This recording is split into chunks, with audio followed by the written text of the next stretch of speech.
우리나라에게는 사계절이 있습니다. 계절 가운데서 특별히 봄이라고 하는 계절은 무엇인가 다시 시작하는 계절로 이렇게 우리가 생각합니다. 왜냐? 대지 위에 파릇파릇 싹들이 시작이 되고 또 앙상했던 나무 가지에 잎사귀가 돋기를 시작합니다.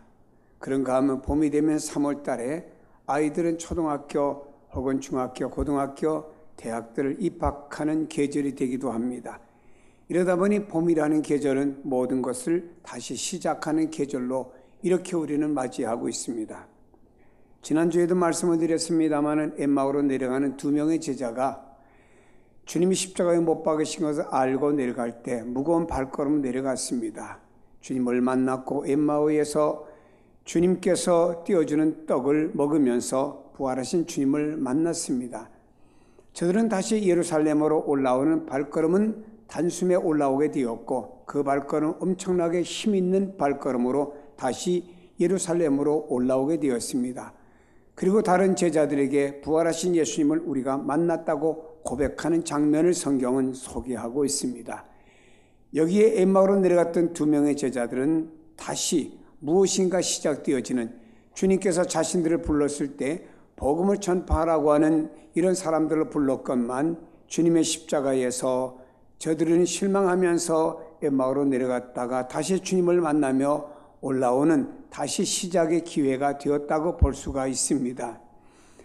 사울이라고 하는 젊은이가 예수 믿는 사람을 잡겠다고 다메섹으로 내려가다가 중간에서 주님을 만났습니다. 주님을 만난 다음에 이 사울이란 사람이, 즉 바울이 뒤의 것을 다 잊어버리고 인생을 새롭게 출발하며 앞의 것을 다름질하려고 뛰는 이런 인생을 살아가는 모습을 우리에게 소개하고 있습니다. 성경은 수많은 사람들이 실패했다가 다시 일어난 내용들을 소개하는데 저는 성경의 베드로라고 하는 인물을 소개하면서 그가 실패했다가 다시 일어난 모습을 여러분에게 소개해 주고 싶습니다. 여러분, 베드로는 어떤 사람인가요? 예수님의 수제자, 1등 제자입니다. 예수님께 신앙 고백 바로 하고 천국 열쇠를 주겠다라고 칭찬받았던 사람이 베드로입니다. 그런 그가 오늘 인생의 최대의 실패자로 낙인되는 것을 볼 수가 있습니다. 예수님께서 붙잡혀서 가야바 대제사장 법정에 끌려가게 되었습니다. 즉 종교재판을 받기 위해서 끌려가시게 되었지요. 사람들은 예수님을 죽이려고 거짓 증거를 찾고 없는 것을 위증을 해가지고 무엇인가 만들고 있습니다. 결국에 이 신문에서 예수님은 사형에 처하기로 결론을 내렸습니다. 마태복음 26장 66절에 그는 사형에 해당하니라 하고 이에 예수의 얼굴에 침 뱉고 주먹으로 치고 어떤 사람은 손바닥으로 때리며 라고 말했습니다. 이 신문에서 내린 결론은 베드로에게 엄청난 충격이 아닐 수 없습니다. 혹 어떤 기대를 가지고 그 현장에서 보고 있는데 갑자기 예수를 사형에 처하라 땅땅땅 고태가 두드려진 겁니다. 당시 베드로는 예수님을 끌려가셔서 신문 받는 과정을 보기 위해서 재판 자리까지 참여했는데 그의 모습을 성경은 이렇게 소개하고 있죠. 베드로가 멀찍이 예수를 따라 대제사장의 집들까지 가서 그 결말을 보려고 안에 들어가 그 하인들과 함께 앉았다라고 말씀합니다. 사람들은 예수님을 사형에 처하라고 난리 소리칩니다. 그리고 그 얼굴에 침을 뱉습니다. 때립니다. 예수님의 얼굴을 주먹으로 칩니다. 이 모든 광경을 보고 있던 베드로는요, 엄청난 심경에 충격이 왔고 변화가 온 것입니다. 그때였어요. 한 계집종이 큰 소리로 말합니다. 너도 갈릴리 사람 예수와 함께 있었도다라고 말합니다. 갑자기 누군가의 말함에 베드로는 당황했습니다. 그래서 베드로는 이렇게 말합니다. 베드로가 모든 사람 앞에서 부인하여 이르되 나는 내가 무슨 말하는지 알지 못하겠노라 하며 여기 많은 사람들 앞에서 예수님을 부인했다라고 말합니다. 그리고 부랴부랴 피신해서 다른 곳으로 가는데 다른 계집종이 또 소리칩니다. 이 사람은 나사렛 예수와 함께 있었도다. 내가 봤습니다. 라고 소리칩니다. 이때 베드로가 맹세하 예수님을 부인하면서 이렇게 말합니다. 베드로가 맹세하고 또 부인하여 이르되 나는 그 사람을 알지 못하노라 하도다. 여러분, 그리고 나서 그가 또 자리를 옮기는데 곁에 있는 사람이 베드로 위아래를 쳐다보더니 너도 그 당이로다. 너도 그 당에 속한 사람이다 라고 말합니다.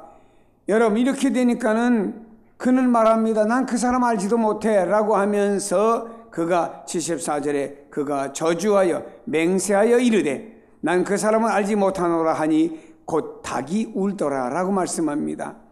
자, 계집종 앞에서 칼과 창을 가진 로마 군병도 아닙니다. 연약한 남의 집에서 일하는 계집종 앞에서 예수를 부인했던 베드로, 그는 예수님을 맹세하며 부인하는 사람까지 되었습니다. 잠시 후에 그는 어떤 사람 앞에서 예수님을 저주하고 맹세하며 부인하는 사람이 되고 말았습니다. 이것이 베드로 인생에서 최대 실패고 최대 절망을 불러온 사건이라고 볼 수가 있습니다. 우리는 여기에서 베드로도 연약한 인생이다 하는 것을 보고 연약한 인생의 한 단편을 볼 수가 있습니다. 그래요, 인생이 강한 것 같지만 연약한 모습을 보일 때가 있습니다. 그렇게 당당했던 아버지가 그 어느 날 사업이 실패하자 방에 앉아 슬피 우는 모습을 약간의 문틈 사이로 바라보았던 아이가 우리 아버지 그렇게 당당한 모습은 어디 가고 왜 이렇게 저렇게 앉아 울고 있을까? 인간의 연약한 모습을 아이에게 보인 것이겠죠. 여러분, 절망할 수밖에 없고 실패할 수밖에 없는 것이 인간입니다. 인생, 바로 이것이 인생이기 때문에 연약하고 부서지고 낙심되어지는 모습도 있다라고 하는 것입니다. 여러분, 때때로는 우리가요, 신앙에 충만한 모습이 있습니다. 이 믿음 가지면 다 될 것 같다가도 어떤 현실 앞에 딱 부닥칠 때는 그 신앙에 담대했던 그 모습들이 다 산산조각이 나버리고 주저앉는 이런 모습도 있습니다. 때때로는 우리의 강했던 어떤 신앙과 의지의 모습들이 세상의 어떤 곳과 타협하면서 무너지는 경우도 있다고 하는 것입니다. 역시 인생이라고 하는 것은 실패와 절망 앞에서 좌절하는 것이 인생이구나. 인생은 역시 흙으로 만들어가지고 어떤 데 딱 부닥치면 흙이 부서지듯이 부서지고 연약해지는 마음, 생각, 그리고 삶이구나 라고 하는 것을 느끼게 됩니다. 그러나 여러분, 인생이 여기서 주저앉아 있으면 아무런 의미가 없습니다. 그 다음에 중요한 것은 있습니다. 인생은 또다시 도전하는 것입니다. 이것이 인생이라고 하는 것입니다. 여러분, 그늘이 있으면 햇빛이 있는 것 아니겠어요? 햇빛이 있기 때문에 그림자가 있는 것 아니겠습니까? 본문에 베드로는 3번이나 예수님을 부인하고 나서 닭 울음소리가 들렸습니다. 그리고 나서 예수님의 말씀이 생각이 났지요. 닭 울기 전에 내가 3번 나를 부인하리라 하신 말씀이 떠올라서 밖으로 뛰쳐나가서 통곡합니다. 베드로의 형편없는 망가진 모습, 실패해버린 모습, 자신을 돌아보면서 그는 가슴을 치며 땅을 치며 슬퍼하는 모습을 성경은 소개하고 있습니다. 우리는 여기서 베드로가 눈물을 흘리며 가슴을 치며 땅을 치면서 왜 울었을까? 그 이유는 2가지로 볼 수 있습니다. 하나는 뉘우침과 회개의 눈물이라고 봅니다. 베드로는 예수님을 죽이고 싶어서 안다라는 군중들, 살벌한 눈빛, 이것을 보면서 그는 공포를 마음에 느꼈습니다. 예수님을 재판하는 현장 속에 많은 사람이 있는데 그 많은 사람들이 예수를 갖다가 죽이라고 십자가에 못 박으라고 아우성을 칩니다. 그리고 모든 사람들의 얼굴이 자애스러운 얼굴이고 다 살벌한 얼굴을 가지고 있는 그 상황 속에서 모든 내용을 지켜보면서 베드로는요 공포에 떨고 있었습니다.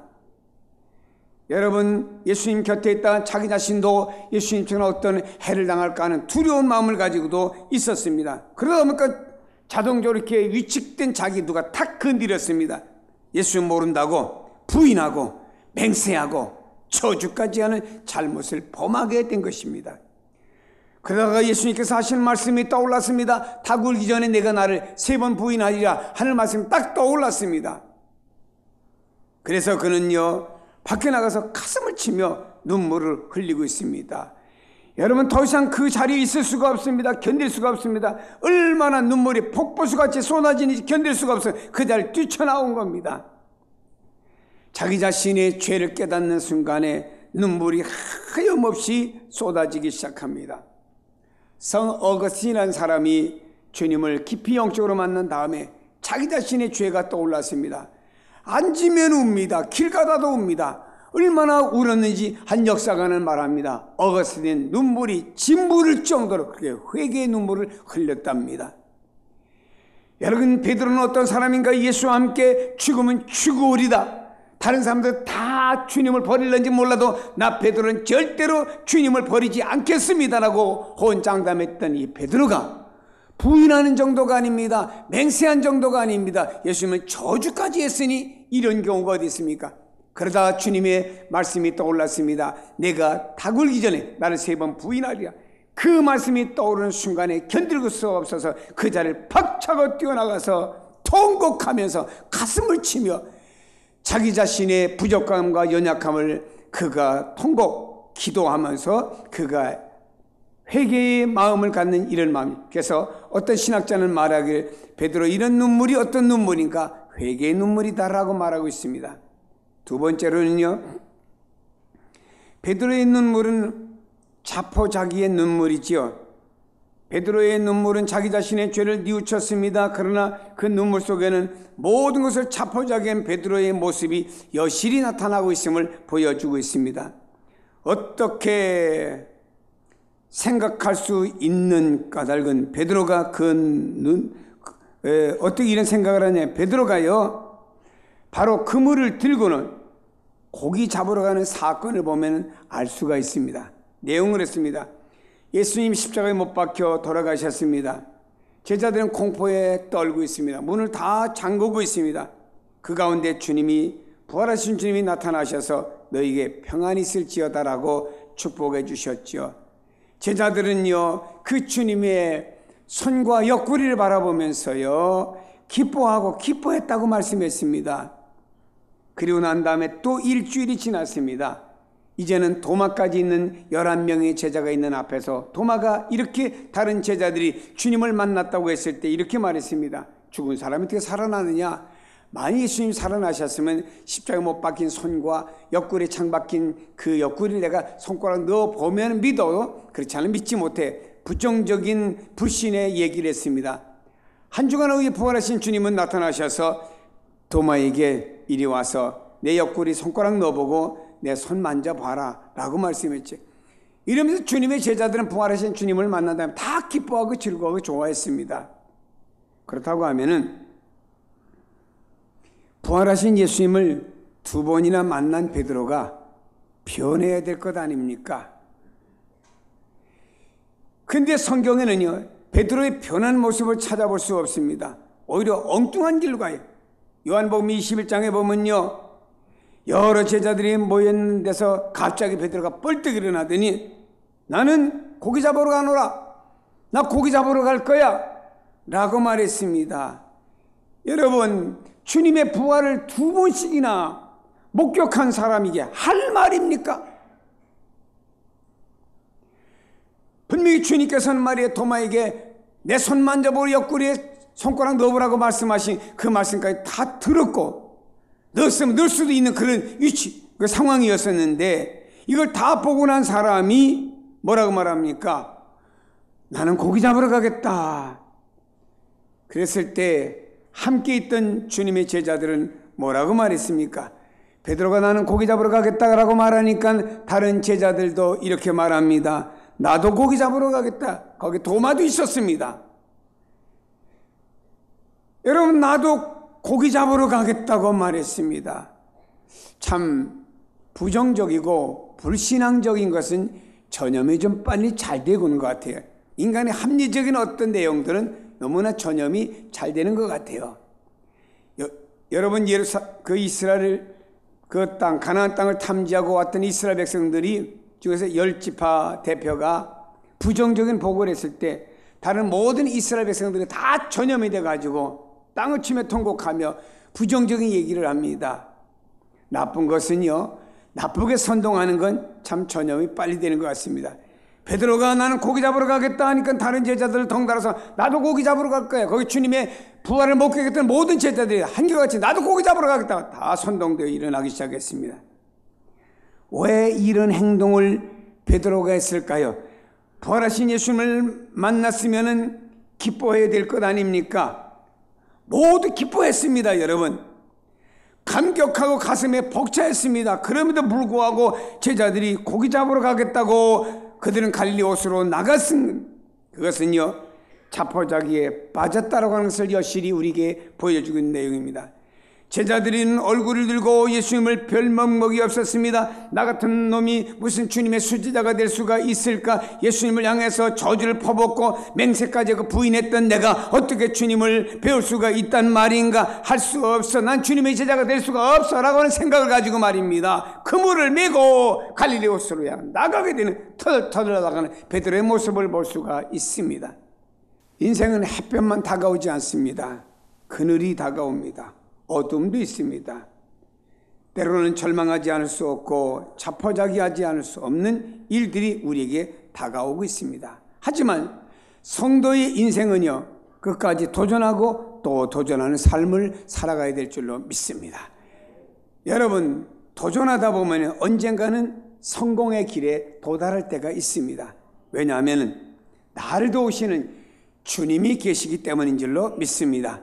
욥기서 5장에 이렇게 말씀합니다. 하나님은 아프게 하시다가 싸매시고 상하게 하시다가 그 손으로 고치시나니 6가지 환난에서 너를 구원하시며 7가지 환난에서도 그 재앙이 내게 미치지 않게 하시며 기근 때에 죽음에서 전쟁 때에 칼의 위험에서 너를 구원하실 터인즉 말씀하고 있습니다. 그렇습니다. 이 하나님이 우리 하나님이시고 지금도 1분도 1초도 주무시지 않고 우리를 감찰해 보시며 어제나 오늘이나 변함없으신 주님께서 여러분의 배우가 되어주시는 줄로 믿기를 바랍니다. 한 과부가 말입니다. 억울함을 풀기 위해서 끝까지 도전했던 것과 같이 여러분, 우리가 절망과 낙심할 위기 속에서도 주저앉지 마시고 우리 일어나서 계속 도전해 나가다 보면 우리 삶의 미래는 달라지는 날이 반드시 올 줄로 믿습니다. 여러분, 성도의 인생은요, 반드시 주님께서 도와주신다는 사실을 믿으세요. 부활하신 예수님께서 절망에 빠진 제자들을 찾아가셨습니다. 도마에게 찾아가서 네가 손을 내서 내 손 만져보고 옆구리 손가락 넣어보라 라고 말씀하면서 믿음이 없는 자가 되지 말고 믿는 자가 되라고 그랬습니다. 내가 너의 구주시고 내가 너의 백인 것을 믿는 자가 되라고 말씀했습니다. 의심하고 있는 제자들에게 믿음을 주기 위해서 주님은 또 찾아오셨습니다. 2번이나 찾아오셨습니다. 그럼에도 불구하고 제자들은 고기 잡으러 가자 다 바다로 나갔습니다. 제자들의 마음에는 절망이 있고 그 절망을 헤쳐나오지 못하기 때문이라고 하는 것입니다. 우리에게 중요한 것은요, 환경보다 더 중요한 것은 내 마음이 절망이라고 하는 어떤 그 감옥에 갇혀있는 이것이 더 중요한 겁니다. 우리는 먼저 마음속에서부터 그래 주님은 나의 주님이시고 주님이 나의 돕는 분이시오 라고 하면 마음의 어떤 감옥에서 먼저 내가 탈출해야 됩니다. 그래야만이 현실의 눈앞에 있는 어떤 어둠이 있을지라도 그 앞에서 우리는 미래를 향해 도전해 나갈 수 있는 성도가 될 수 있다는 사실을 믿으시기를 바랍니다. 여러분, 주님의 제자들은 고기를 잡으러 갔습니다. 근데 예수 없이 인생을 살아간 사람 한 마리 고기도 못 잡았습니다. 중요한 것이 있습니다. 예수 안에서 살아가야 될 사람은 예수 안에서 살아가야 고기도 있어요. 예수 안에서 살아가야 될 사람, 예수님 밖에서 고기 잡으면 아무런 고기 못 잡고 헛수고만 합니다. 여기 있는 베드로는요, 헛수고했습니다. 그리고 해변가로 왔을 때 주님이, 부활하신 주님이 또 만나 주었습니다. 고기 잡게 해주셨어요. 잡은 고기와 준비하신 떡을 가지고 먹이시면서 주님은 말씀하셨습니다. 네가 나를 사랑하느냐? 내 어린 양을 먹이라. 여러분, 주님께서 과거의 잘못을 둘치지 않았습니다. 너 내가 이렇게 말했지 않냐? 근데 왜 가야바 법정에서 왜 나를 부인하고 저주까지 했냐? 그래서 내가 또 너에게 부활하신 모습으로 나타났지 않느냐? 2번이나 받지 않느냐? 그런데도 또 그물을 들고 또 나가냐? 이걸 가지고 주님은 다그쳐 묻지 않았습니다. 주님은 아무것도 들추지 않았습니다. 다 덮으셨어요. 그리고 주님께서는요, 내가 나를 사랑하느냐? 할 일이 있다. 내 어린 양을 먹이라. 주님께서는 오늘 우리에게 초점을 맞추십니다. 내가 어떻게 살아왔느냐, 내가 왜 실패했느냐, 내가 과거에 왜 이런 모습으로 살아왔느냐를 묻지 않습니다. 주님은 이미 그것을 십자가의 당신의 보혈로 다 덮으시고 씻으신 줄로 믿습니다. 주님은 그러나 우리에게 말씀하십니다. 내게 할 일이 있다라고 하면서 할 일, 사역에 대해서는 말씀하시는 미래를 말씀하시는 내용은 들어야 됩니다. 여러분, 그토록 사랑을 베풀었지만 제자들은 주님을 버렸습니다. 저주까지 퍼붓던 제자들이었습니다. 그러나 실수와 실패와 절망에 빠진 제자들을 주님은 사랑으로 끌어안아 주신 것입니다.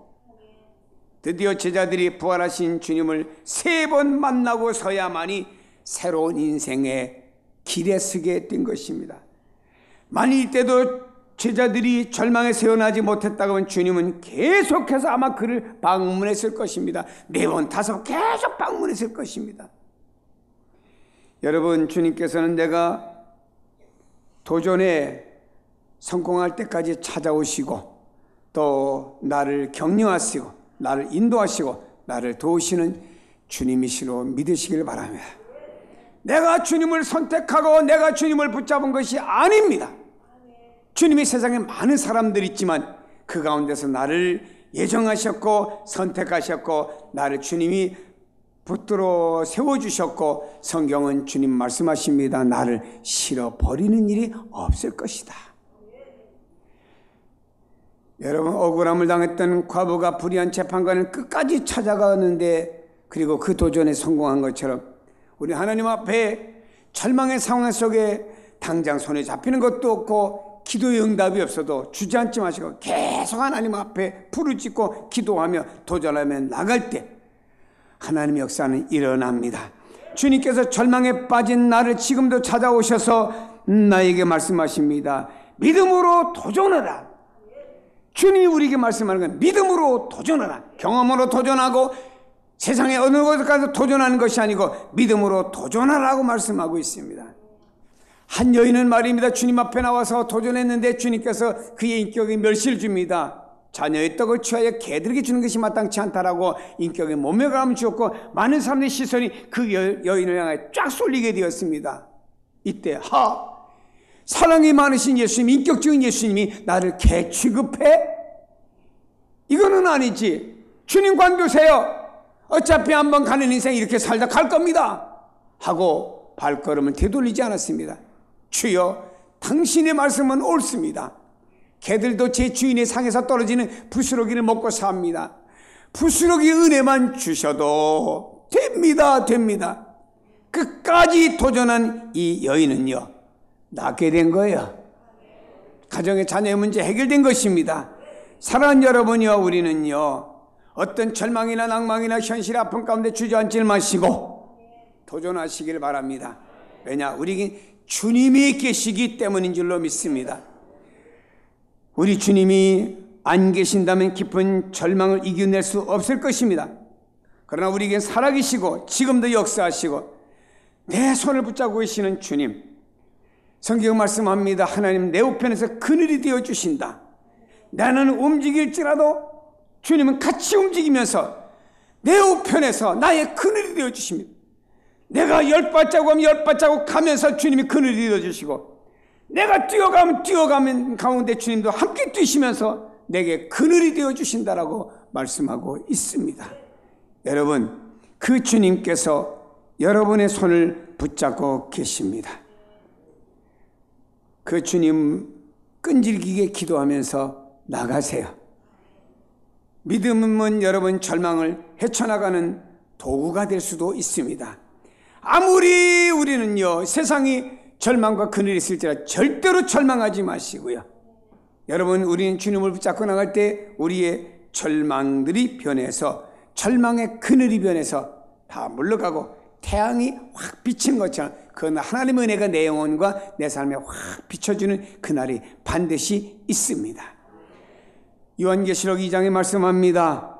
어디서 떨어졌는지를 생각하고 다시 돌이키기를 말했습니다. 고린도후서 12장에 말씀하고 있습니다.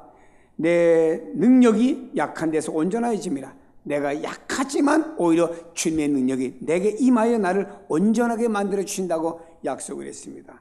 성도 여러분, 봄의 계절을 맞이하면서 여러분이 어떤 영적이든 육적이든 가정이든 삶이든 직장이든 사업이든 어떤 면에 여러분이 위축되고 주저앉았었던 일들이 있습니까? 다시 일어나세요.